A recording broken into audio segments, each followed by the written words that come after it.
Okay, I see that some colleagues are still joining, but let us start. Hello, everyone. My name is Maria Neufeld. I'm a technical officer in the WHO Regional Office for Europe. I'll be your host and moderator today, starting this exciting webinar series together with IARC.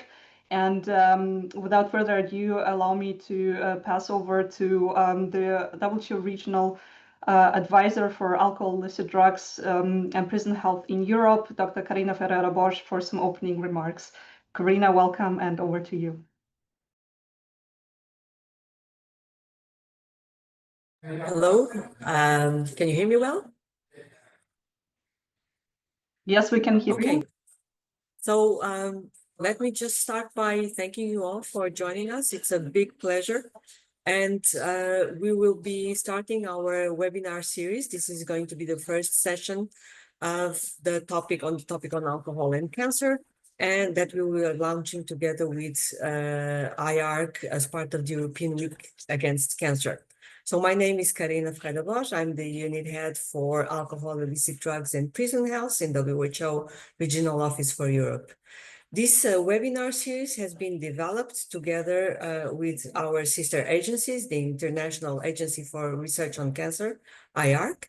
And as I said, it's part of a series that has been created as part of the EU EVID-ACTION project, basically bringing evidence into action on alcohol.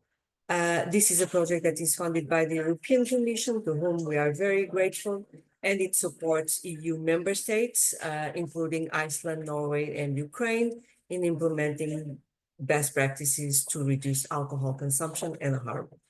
The aim of the series is to support policymakers, advocates, public health professionals across the European region, and again, beyond, and taking into action all the interventions that are needed to reduce alcohol harm using the best available evidence. So today's session is also part of an introduction of IARC's role and function. As the specialized cancer research agency of the World Health Organization, IARC plays a key role in identifying cancer risks and informing prevention strategies globally. So it's a pleasure to have our sister agency and Dr. Beatrice with us today. We will also be sharing highlights from the IARC Handbooks on Cancer Prevention, the volumes 20A and 20B, which will focus on alcohol and cancer risk reduction, as well on the effectiveness of alcohol policies. It's been a result of years of collaboration and rigorous scientific analysis. It's been also a lot of work together, but not only they are trusted academic resources, but also practical tools that will guide real-world action.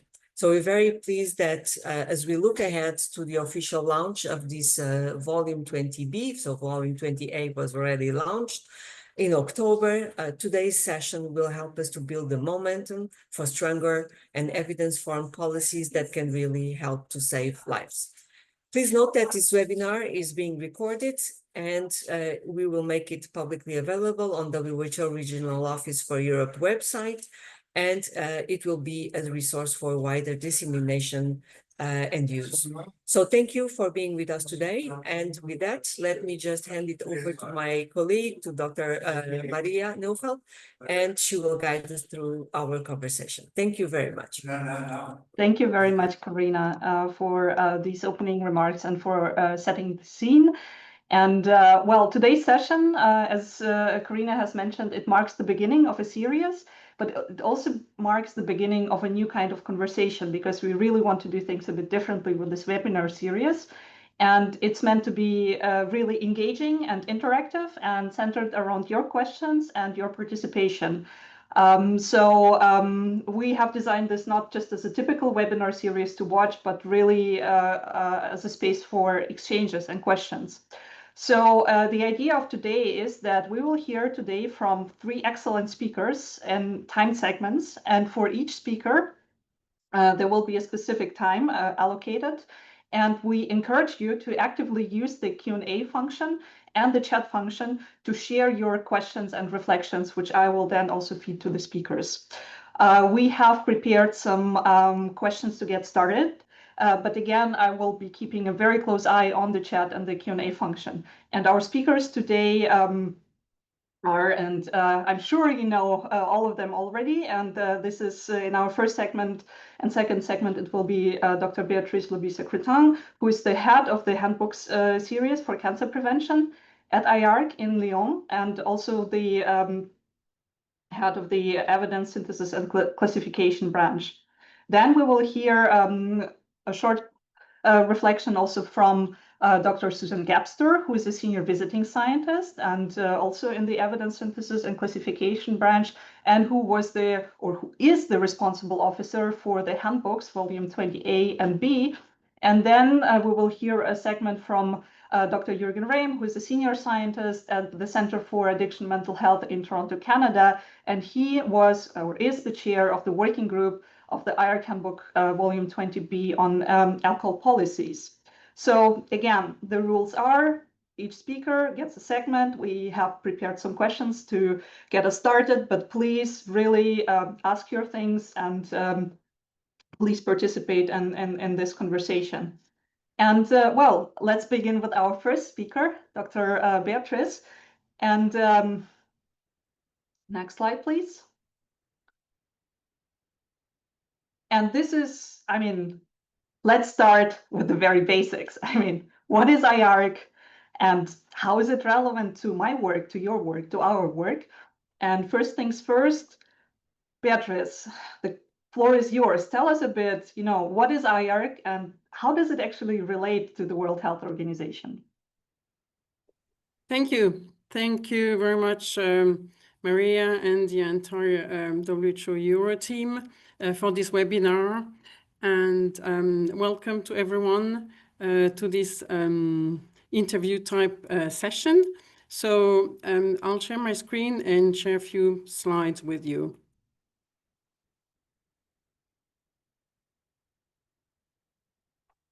Can you? Yes, go ahead. Can you see my screen? Okay. So, but still there's, let me just see. Okay, here I am. So, what is IARC and how does it relate to WHO? It was already said that IARC is the acronym for International Agency for Research on Cancer. And it's the cancer research arm of WHO located in Lyon. And while there are 6 regional and numerous country offices with WHO, IARC is the only agency of this kind within WHO or the UN system in general. And IARC and WHO have complementary functions and mandates to advance cancer control globally.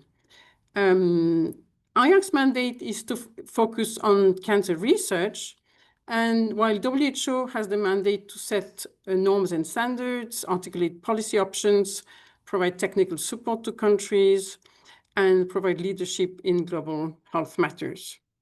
So IARC focuses on cancer prevention. That is, we don't do any research on treatment or any clinical aspects of cancer. The motto of the agency is Cancer Research into Action, which means what kind of research can make a difference at the global level. And overall, the mission of the agency is organized into 4 pillars of cancer prevention, which are described here as data, discovery, pillar 3 on prevention, and pillar 4 on knowledge. So pillar 1 on data, basically, we like to know who has cancer, in which country, where, at what incidence. The pillar on discovery tries to find out what causes cancer and why.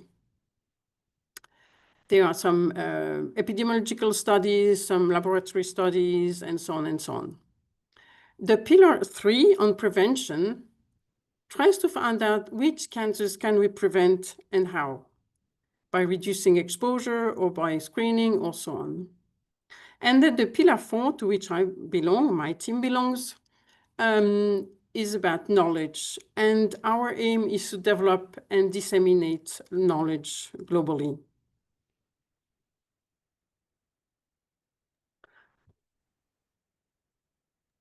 Thank you so much, Beatrice. And that was exactly the follow-up question. I mean, what makes IARC the trusted source of information? So a critical element of IARC status is that the agency has its own participating states. As of today, in May 2025, there are 30 participating states to IARC from all 6 WHO regions. And the specificities that make IARC a trusted source of information are in fact several. I think first and foremost, the financial independence. We are, of course, a non-profit organization. About half of our budget comes from the participating states. We don't receive any funding from private parties, and IARC employees are not allowed to receive honoraria or any sort of financial contribution for any of their extracurricular activities. So strong financial independence. The second element is the scientific and the governing bodies. So there is a scientific council and there's a governing council within IARC, which consists of representatives from all the participating states. And the scientific body and the governing bodies review and approve IARC's scientific strategies, the scientific programs, evaluate the activities, the allocation of the funding, etc.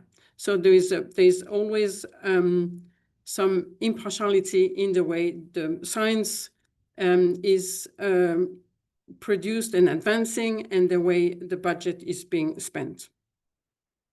Third, and also extremely important, is the absence of undue influence on our outputs.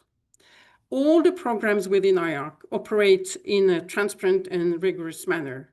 All the procedures that are being used are included in each of the publications, typically for the monographs and the handbooks. We have the preamble at the beginning of each volume. Also, all the contributors of any kind to a project, be they collaborations, temporary advisors, or any other type of collaborations, anyone must declare no conflict of interest, be they real or apparent. And we do allow observers to observe the meetings, but there are very strict guidelines for the observers during the meeting, which forbid any interactions or any financial incentives before or during the meeting. So putting all of these elements together, we can safely say that any output from IARC is a strongly trustable source of information. Thank you so much, Beatrice. That is very clear. And having been an observer on the handbooks myself, I know how rigorously all of that is followed and how transparent all of that is. There is a question on the Q&A that is the following. Could you elaborate on strategies IARC uses to disseminate the scientific knowledge to the general public in an understandable way? And maybe you can also say a few words about like the key products that you're producing at IARC. Thank you. Okay, so IARC has many different websites, and in fact, for many of the programs that we have a dedicated website. So this year, in 2025, for the next midterm strategy of 2026 to 2030, IARC has identified 10 flagship programs, which are distributed among the 4 pillars that I have described before. And so these flagship programs are the following, which you've probably heard about, but many people are not aware that these are actually IARC products. So one of the very most known product of IARC is the Global Cancer Observatory. And here I have given the website for each of those. Another one from the same pillar is the Global Initiative for Cancer Registry, which helps create, maintain, and develop cancer registries worldwide. The Global Cancer Observatory actually monitors and presents cancer incidence and mortality data and the level of exposure to the best known risk factors. Another flagship program is the European Prospective Investigation into Cancer and Nutrition, better known as EPIC. EPIC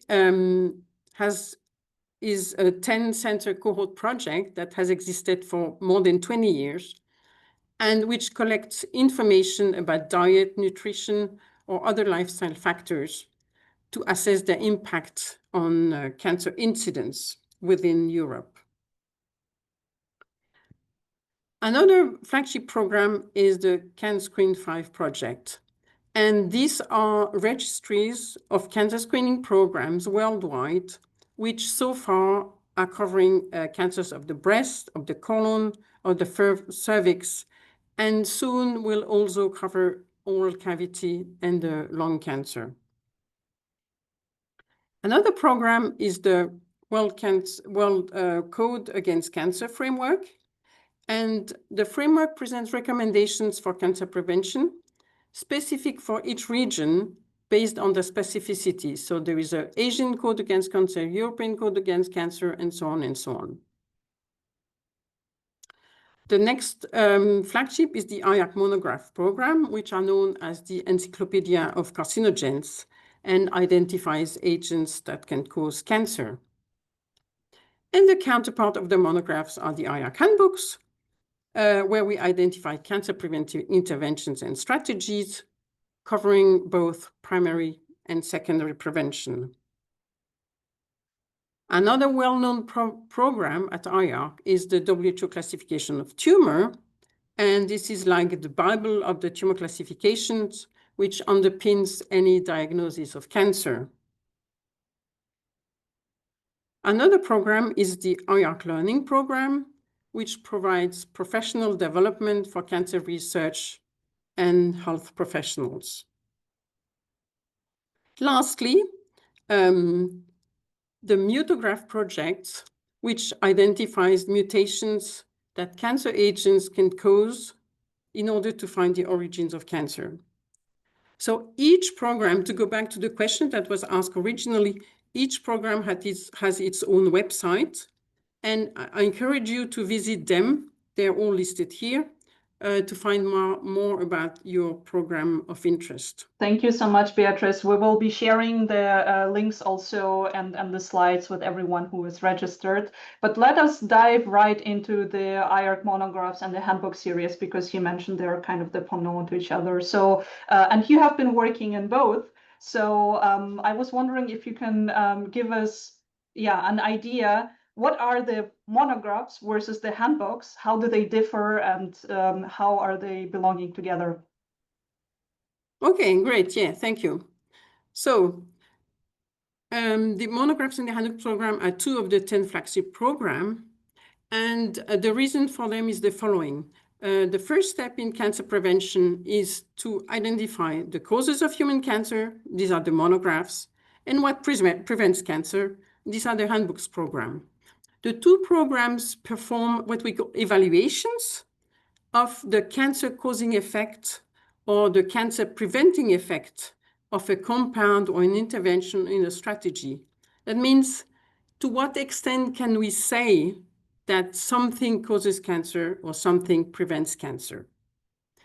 And then when an IARC monograph has established that a compound could be a chemical, a mixture of chemicals, pharmaceutical agents, physical agent, biological agent, you name it, anything that the monographs program has established as causing cancer, then the handbooks will evaluate how we can prevent that cancer.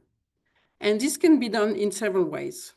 Either by primary prevention, that means we make sure people are no longer exposed to these carcinogens, or we put in place screening programs to detect the cancer early. And here on these slides, I've shown a few examples of how monographs have led into handbooks. The monograph volume 83 on tobacco smoking led to a series of 4 volumes on tobacco control policies. The 2 volumes 89 and 85 on smokeless tobacco and areca nut, both of them causing cancer, led to a handbook on oral cancer prevention, where we assessed 3 different approaches to oral cancer prevention. And the one that I showed on the left corner is the one we're going to talk about in the next hour, is about alcohol and alcohol policies. Thank you so much, Beatrice. I'm not seeing any questions on the Q&A or the chat, so I'm just continuing with the questions I am interested in and I have prepared. So you've already mentioned that the process behind all of that, it's quite rigorous. And we're wondering, how is the evidence being selected and evaluated to ensure that, that there are no bias? Okay, yeah, thank you for that question. I'll skip that. Okay, so how do we select the experts? So each volume of the monographs in the handbooks is actually a summary of all the evidence that is gathered and summarized by an international multidisciplinary working group of experts in the field of interest. These experts are invited in their own capacity, and they do not represent their institution. Also, IARC strives to represent diversity of scientific opinion, of geographical diversity, and gender balance. A very important element is that the experts are identified through literature searches based on the publication record, and also through consultation with IARC colleagues and trusted collaborators. Then, once we have identified experts in the field, they receive a preliminary invitation with a declaration of interest form that they need to fill in, where they should report all their interest, even if they think that these interests would not influence them for the evaluations. Then those declarations of interest are reviewed by our compliance officer here at IARC, and the clearance of the forms is based on predefined criteria that apply to all temporary advisor IARC-wide. So the same rules apply for anyone who wants to work to contribute to a working group at IARC. Then, based on declaration, IARC may refuse participation to experts with apparent or perceived conflict of interest. And those who have reduced conflicts may participate in a lesser role during the meetings. Also, importantly, those declarations of interest are updated throughout the process so that someone engages into an activity that we think is conflicting during the process of the development of the monographs or the handbooks, then that person may be actually demoted to a lesser role. So through that, very sequential and thorough process, we make sure that all the people who sit in a working group are free of conflicts and act in their own capacity and not for the interest of an external party. Thank you, Beatrice. I think this is really important and really a really good example or role model how we should be dealing with potential conflicts of interest. And since I'm, oh no, just a moment. It seems like something came into the Q&A, but I cannot open it for some reason. Well, let me ask you one final question in the second segment then. At the beginning, Karina has mentioned that there was a handbook 20A and then there was a handbook 20B. So strangely enough, we have 2 handbooks on alcohol from IARC, which I think is great. But maybe you can explain us what the deal with that is. And can you guide us through what does it mean and why did you do that? Sure. So this is the process that we used for the handbooks 20. So Each volume typically evaluates one agent or one intervention, one strategy, in trying to assess whether this intervention or strategy can reduce the cancer risk. But sometimes we need to do that in 2 steps. And typically, this was the case when we wanted to assess alcohol policy interventions. So this scheme represents the 2-step approach that we took to evaluate the link between policy intervention and cancer risk. So the policy intervention is in yellow on the very left, and incidence of cancer is on the right. And in between, we have what we call an intermediate outcome here in blue.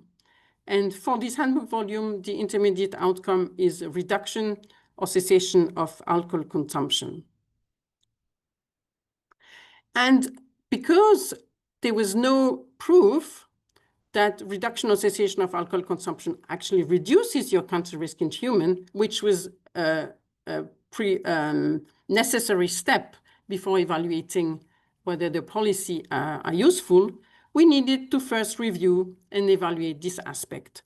So volume 20A looked at the following question: does reducing consumption of alcoholic beverages reduces the risk of cancer at those sites for which it has been established that alcohol causes cancer? And then we went into volume 20B. Once we had done this first step, we wanted to look at the following question: does an intervention X, for example, taxation, bans, etc., does this policy intervention reduce the prevalence of consumption of alcoholic beverages?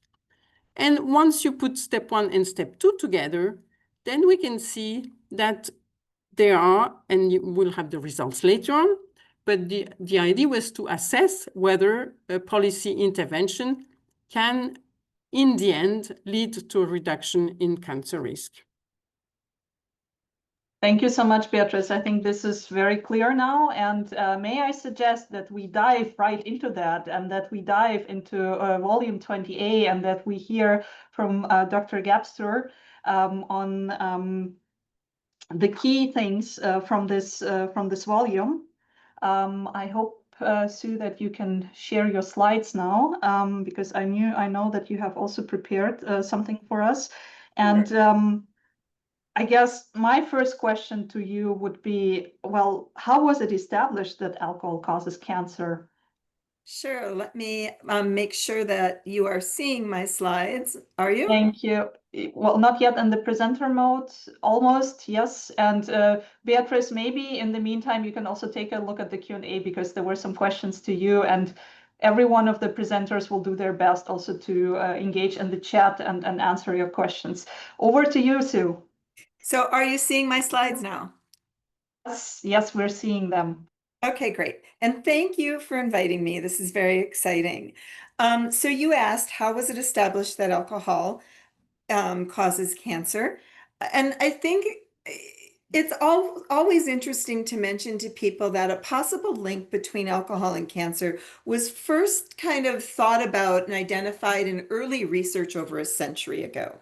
But since that time, hundreds, if not thousands, of epidemiological human studies, as well as animal studies and other kind of laboratory studies, have been conducted on alcohol and cancer.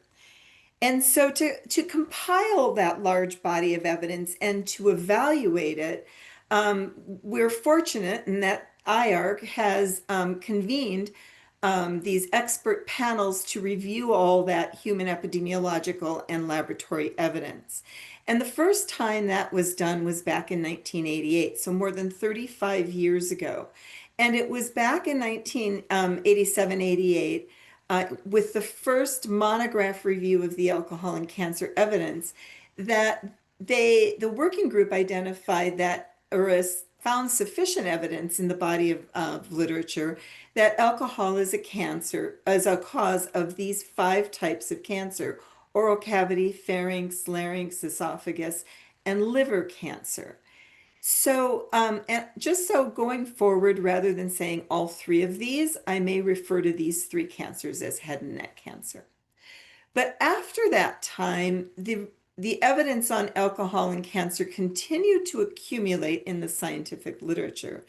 And so IARC convened 2 additional expert panels to review the evidence. And since then, during those 2 subsequent reviews, 2 additional cancers were added to the list of cancers caused by alcohol, and that's female breast cancer and colorectal cancer. But I think it's also important to mention that research does continue, and that future reviews and evaluations of the research may indicate that other types of cancer also are linked to alcohol consumption. Thank you, Beatrice. Oh, sorry. Thank you, Sue.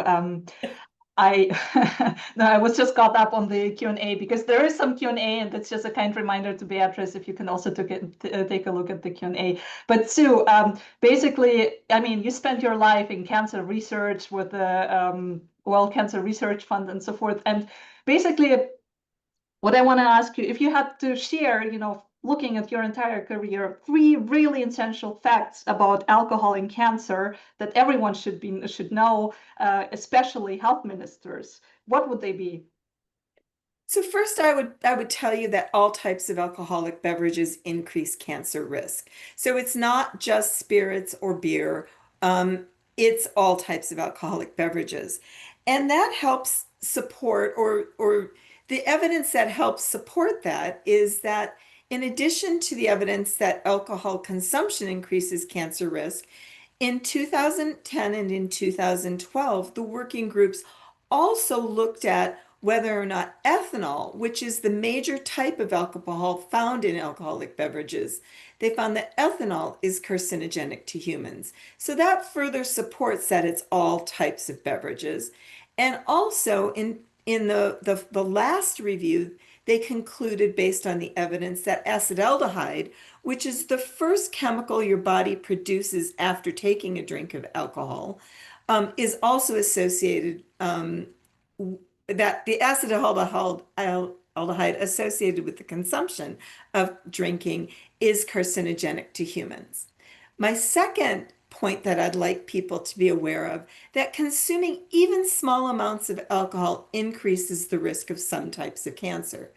And while IARC is certainly one of the most and was the first trusted source of information on evaluations of alcohol and cancer, the World Cancer Research Fund American Institute of Cancer Research's continuous update project also looks at the evidence, and they conduct detailed dose response analyses. And so what they have also found then is that drinking any amount of alcohol increases the risk of the head and neck cancers, esophageal cancer, and female breast cancer. This is really important because female breast cancer is the most commonly diagnosed cancer among women. Also, that drinking about 2 or more drinks a day increases the risk of colorectal cancer, and drinking about 3 or more drinks per day increases the risk of liver cancer.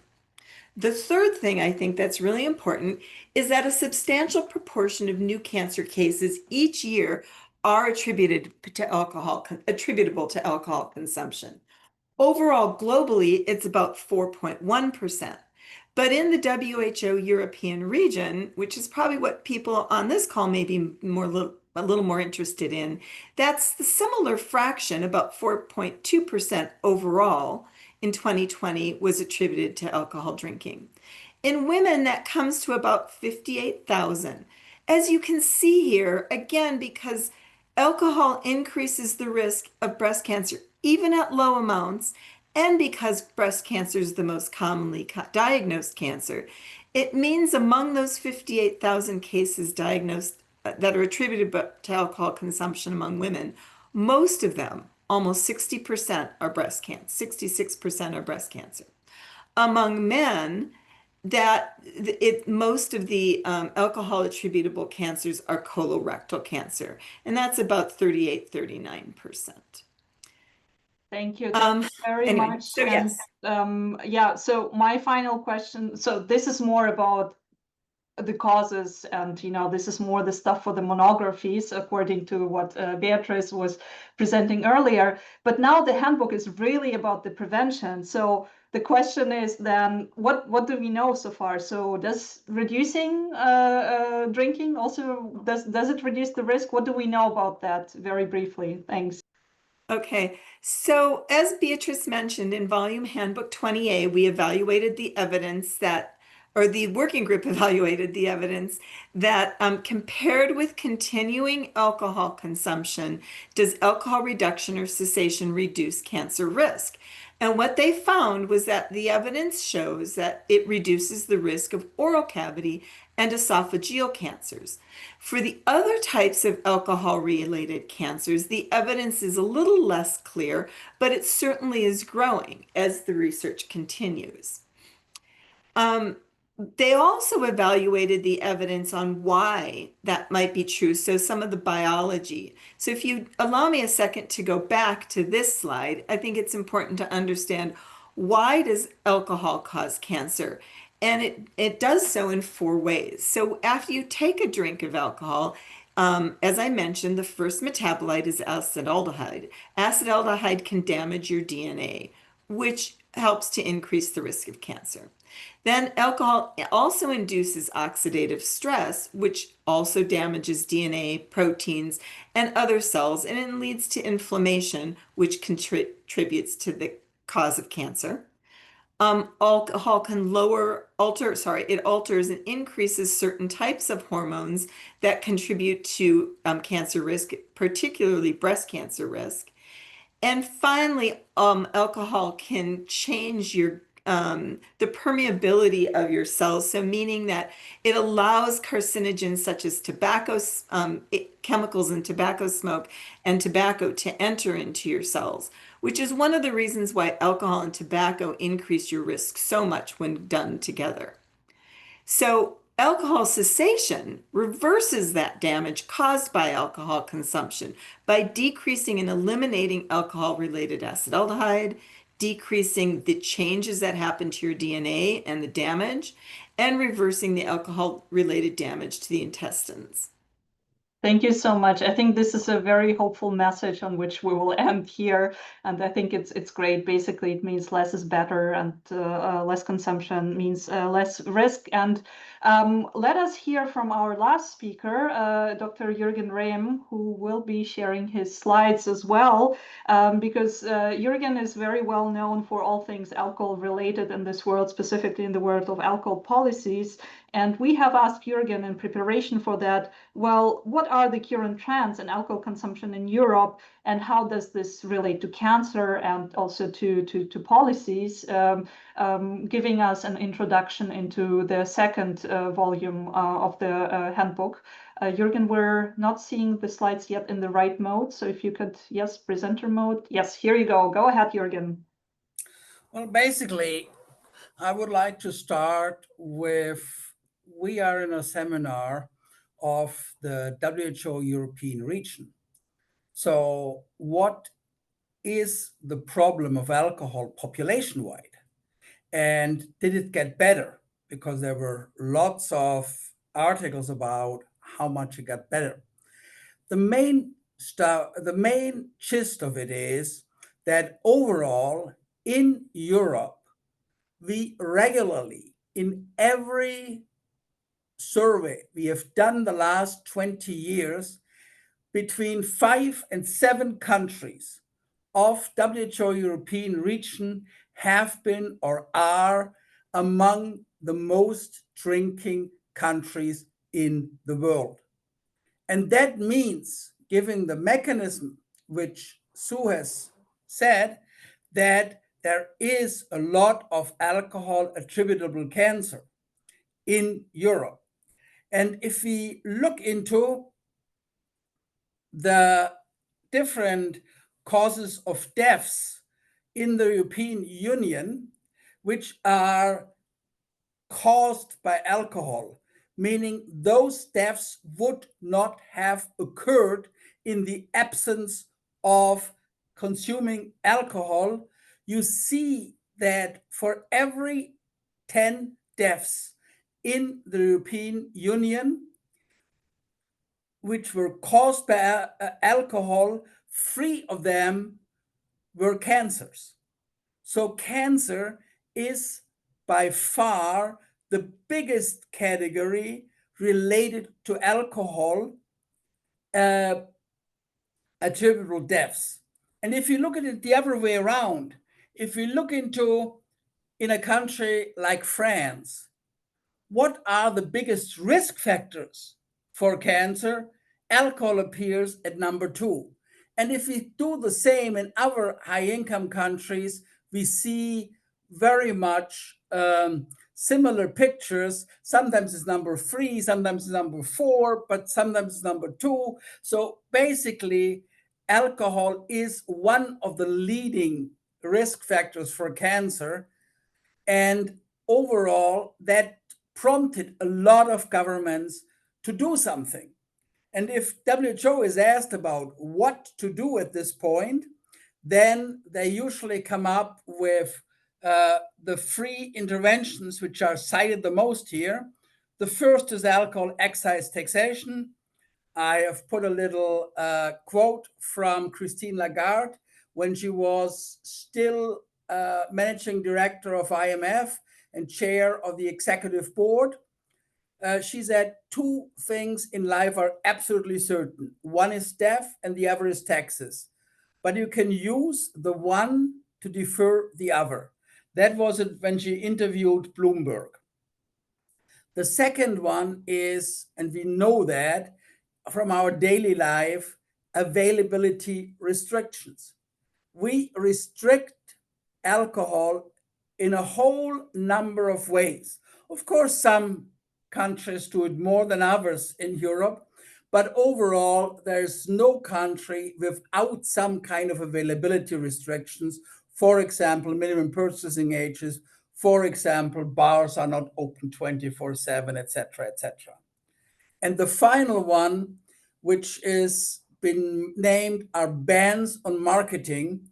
And right now, depending on which country you're in, more than 2/3 of the marketing efforts of alcohol industry is going into digital marketing. So bans on marketing, which include the most important marketing, are also seen as part of the solution. And I'll stop here because I don't want to say things which then people do not want to hear, etc. I'll wait for the question. Thank you so much, Jürgen. I believe there was a very nice question, which I think can go to you from the Q&A. So what kind of interventions, I mean, thinking about taxation, price elasticity, and so forth. So what kind of intervention would you recommend for someone who looks into applying interventions for basically avoidable death related to alcohol consumption? Well, avoidable death related to alcohol consumption as a whole is usually been tackled by a mixture of interventions. There is no country I know of which has only one intervention. If you want to further reduce deaths, and you want to see very quick results, I would recommend a mixture out of taxation increases and availability restrictions. But if you are in a specific country, you should analyze what are the main causes of death in that country. Because if it's, for example, a lot of injuries, a lot of nighttime injuries, availability restrictions would be the first way to go. If it is an overall problem of deaths and the consumption is very high, we have countries here in Europe where males drink more than 6 drinks a day, then I would recommend taxation. Thank you so much, Jürgen. Maybe you could stop sharing your presentation so that everyone can see us a bit better. And there is one question. I think this is to you. So several Nordic countries have state-owned alcohol retail monopolies. What do you feel? How do you feel about this model? Well, I mean, it's not about my feelings. If you want to hear a lot about this question in relation to cancer, I strongly advise you to follow the future seminars, the future webinars on that, because we will have one webinar on the role of integrated alcohol policies, including monopolies. But very clearly, if we look into monopolies as a whole, we see that overall, monopolies were successful in reducing alcohol attributable mortality. For example, we've just finalized a systematic review of the first 2 decades on NCD overall, all non-communicable diseases. And as you know, the UN and the WHO has recommended a certain target to reduce NCDs.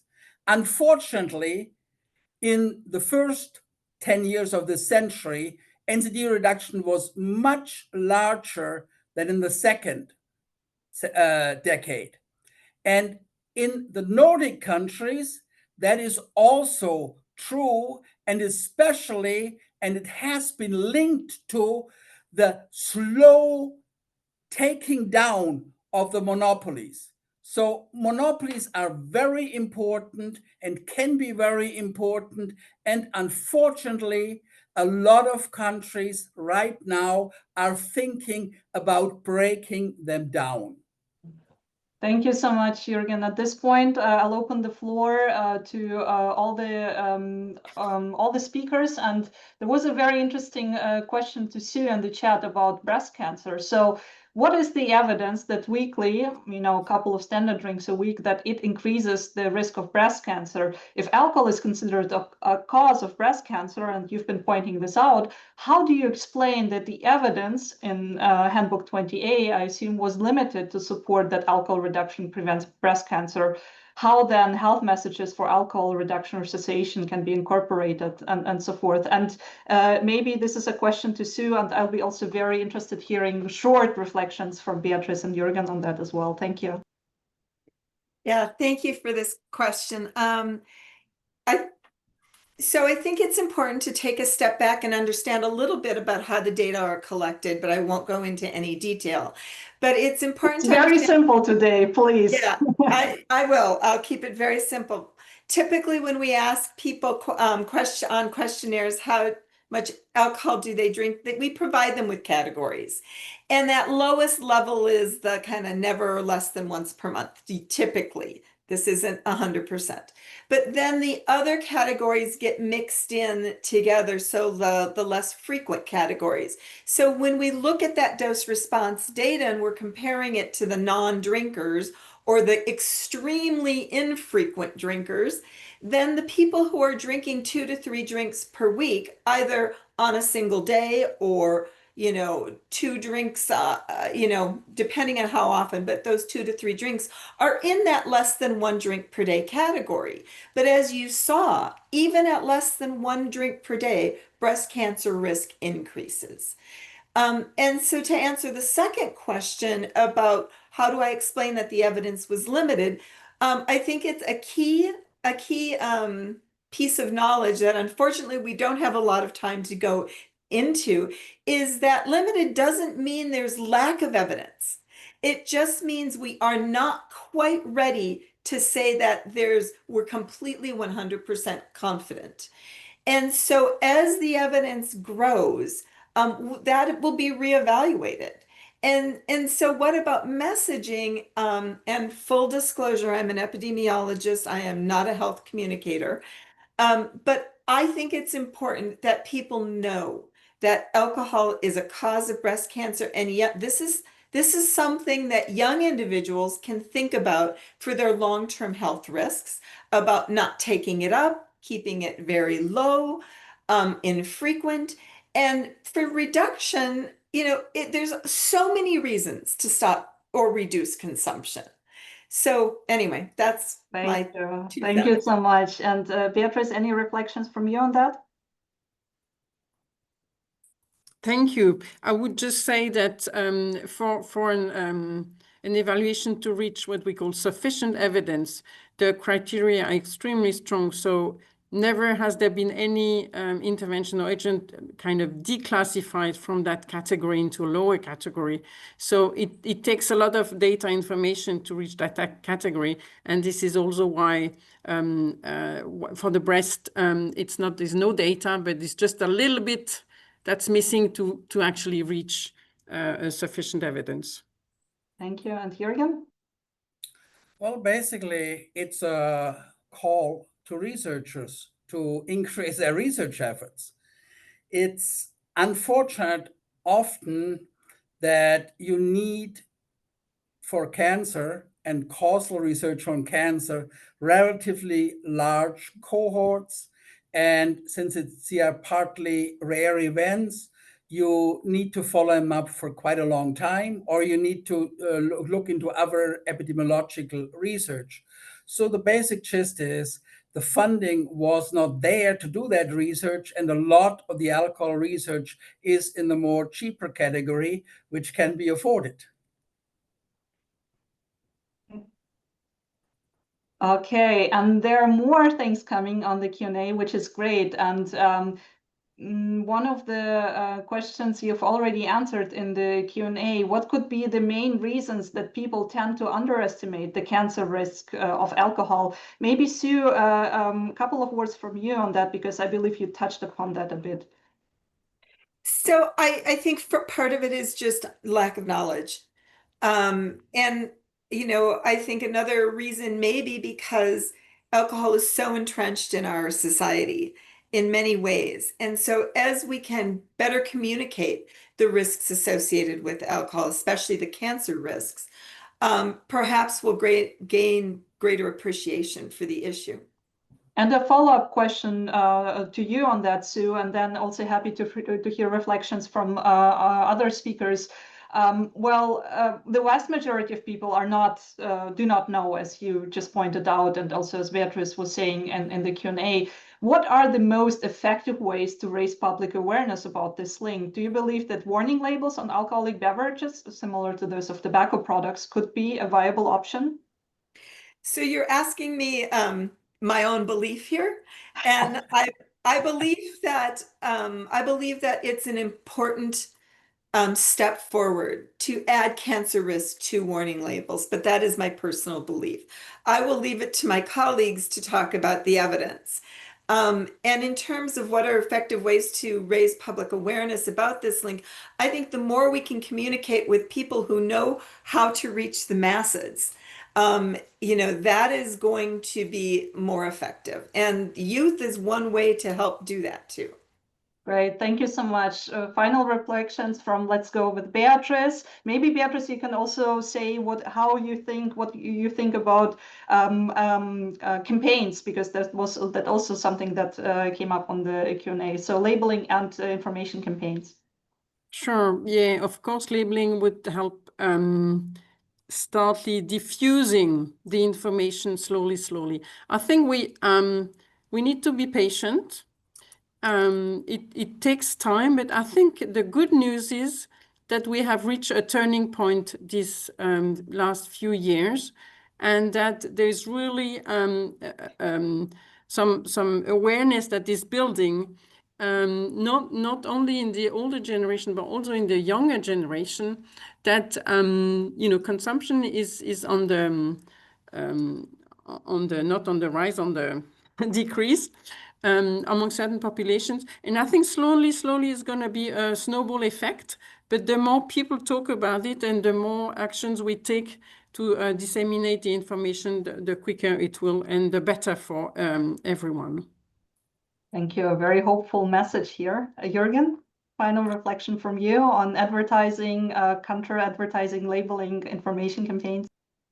Well, I've just started answering in the chat, but the basic gist is that most countries do not have the resources to counter the advertisement and marketing efforts of the alcohol industry. Very simple. Look at the budgets. And what would happen? We cannot counter that. We do not have the resources or the interest, or overall, it cannot be going this way. So we have to come up with a more intelligent way to create this knowledge. And one relatively intelligent way, which has been shown in other areas like tobacco, is warning labels. Thank you so much, Jürgen, and thank you also to Sue and Beatrice and everyone who participated in that discussion. I think that's fascinating. I think we had really great questions here, and we need to wrap up in the interest of time. And allow me to give the floor for some closing remarks to my dear colleague Doug Rekwe from WHO headquarters. He's a senior technical officer there in the Alcohol, Drugs, and Addictive Behavior Unit, who will also tell us a bit about the next steps of the series. Thank you. Over to you, Doug. And thank you very much, Maria, and thank you all for being part of this rich and timely discussion. Let me begin by sincerely thanking IARC, and particularly by Beatrice for her leadership and thoughtful contributions. I also would like to express appreciation to the European Commission for funding this important work on alcohol and cancer, and not to least to acknowledge the leading role played by the WHO Regional Office for Europe in this area. Their efforts have helped elevate this issue in the global public health conversations. Of course, a special thank you goes to our three presenters, Beatrice, Sue, and Jürgen, for sharing their expertise and helping us to navigate the science, the evidence, and the implications for public health policies. And thank you to everyone who contributed to such a thoughtful, provoking, and constructive exchange. We now look forward to the publication of the new IARC handbook, part of the same scientific tradition as the IARC monographs, which together with the first volume will serve as a vital global resource, just as IARC is a global scientific authority in this area. This work will help countries to turn evidence into action. The Global Alcohol Action Plan provides our shared global framework for addressing alcohol-related harm, and the focus on the high-impact interventions through the SAFER initiative, our main operational program. These two handbooks complements with its rigorous independent evidence on both the risks and the policies that can make a difference. Today's discussions has underlined that the link between alcohol and cancer remains poorly understood by the public. In addition, as we all know, there are persistent misperceptions about alcohol's impact on cardiovascular health. These are major communication challenges that we face.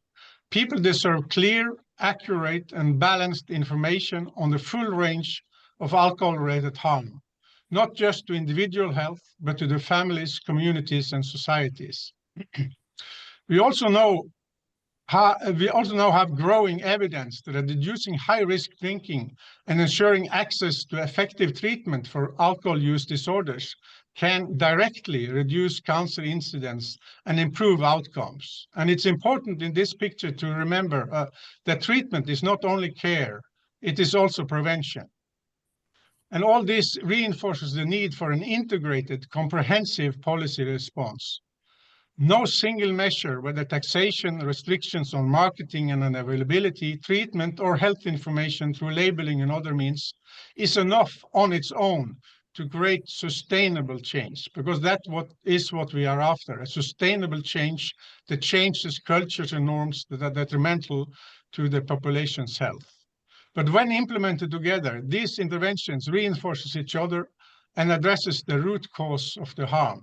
So the time is now to shape a more consolidated global narrative, one that is rooted on solid evidence and delivered through constructive and trustworthy communication strategies.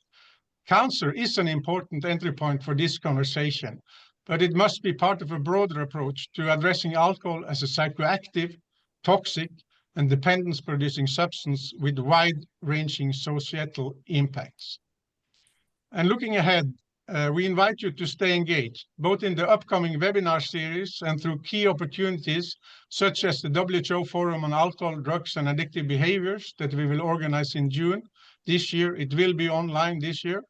And especially the UN high-level meeting on NCDs in September, which will pave the path for how the global community should work on NCDs in the future, including alcohol.